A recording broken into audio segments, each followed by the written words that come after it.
বোন গো তোমরা বিড়ি যতই বাঁধো না, স্বামীর সেবা না করিলে জান্নাত পাবে না। মা বোন গো তোমরা বিড়ি যতই বাঁধো না, নামাজ রোজা না করিলে জান্নাত পাবে না।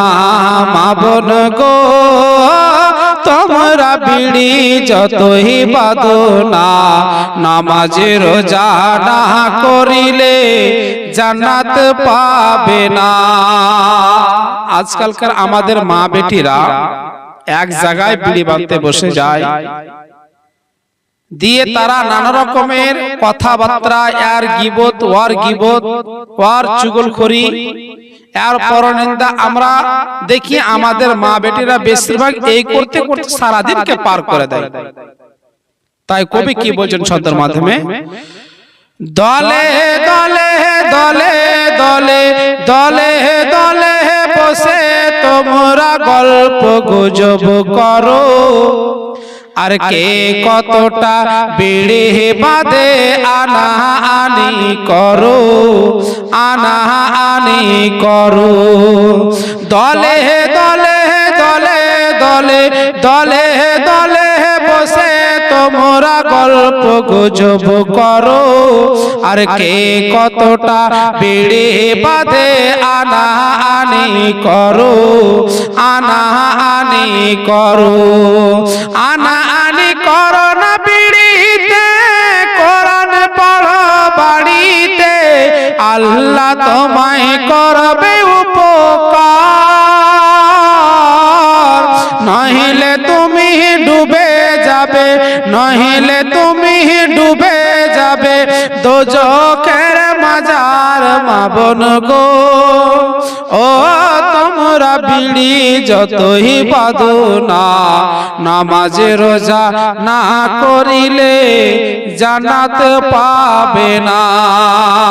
লাস্ট ছন্দে কবির মাধ্যমে কি বলছেন, আল্লাহ পাক আমাদের উপরে 5 ওয়াক্ত নামাজকে ফরজ করেছেন, তার জন্য একটা টাইম নির্ধারিত করা হয়েছে। তার প্রমাণ আল্লাহ পাক পবিত্র কালাম পাকের মধ্যে বলেন, ইন্নাস সালাতা কানাত আলাল মুমিনিনা কিতাবান মাওকুতা, নিশ্চয় নামাজ মুমিনদের জন্য একটা নির্দিষ্ট টাইম মোতায়েন করা দেওয়া হয়েছে।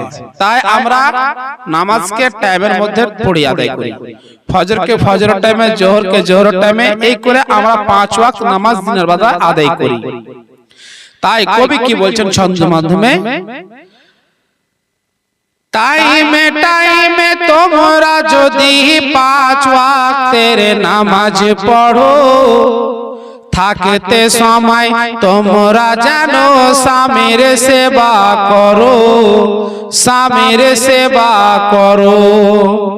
টাইমে টাইমে টাইমে টাইমে টাইমে তোমরা যদি তোমরা 5 ওয়াক্তের নামাজ পড়ো, থাকতে সময় তোমরা জানো স্বামীর সেবা করো, স্বামীর সেবা করো। স্বামীর সেবা করিলে, নামাজ রোজা করিলে আল্লাহ তোমায় করবে উপকার। নহিলে তুমি ডুবে যাবে, নহিলে তুমি ডুবে যাবে দোজখের মাজার। মা বোন গো ও তোমরা বিড়ি যতই বাঁধো না, নামাজ রোজা না করিলে জান্নাত পাবে না।